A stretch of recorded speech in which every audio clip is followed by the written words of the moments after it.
தந்தை திடீரென உயிரிழந்த சூழலில் அவரது இறுதி சடங்கிற்கு முன்னதாக சடலத்தின் முன்பு மகனின் திருமணம் நடைபெற்ற சம்பவம் சோகத்தை ஏற்படுத்தியுள்ளது. கடலூர் மாவட்டம் விருதாச்சலம் அருகே கவனை கிராமத்தை சேர்ந்த செல்வராஜ் என்பவர் உடல்நலக்குறைவு மற்றும் வயது முதிர்வின் காரணமாக நேற்றைய தினம் உயிரிழந்தார்.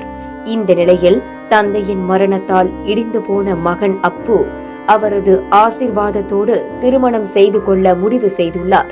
32 வயதான அப்பு அரசகுழி கிராமத்தை சேர்ந்த விஜயசாந்தி என்ற பெண்ணுடன் திருமணம் செய்ய முடிவு செய்து உயிரிழந்த தனது தந்தையின் முன்பு சுயமரியாதை திருமணம் செய்து கொண்டார்.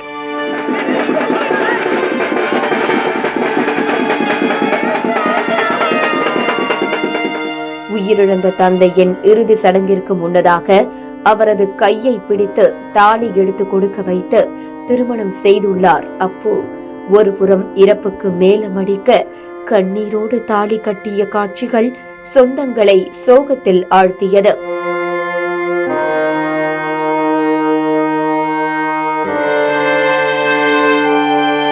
அப்பாவின் ஆசிர்வாதம் அவசியம் என்பதால் இருவரும் ஒருமனதாக முடிவெடுத்து திருமணம் முடித்த நிலையில் துக்கத்திற்கு அழுவதா புது வாழ்க்கைக்கு வாழ்த்துவதா என்று தெரியாமல் உறவினர்கள் திகைத்து நின்றனர்.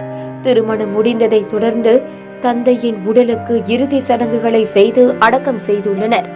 இப்படியாக ஒரே இடத்தில் இறுதி ஊர்வலமும் திருமண நிகழ்ச்சியும் நடந்த சம்பவம் அப்பகுதியில் பெரும் சோகத்தை ஏற்படுத்தியுள்ளது.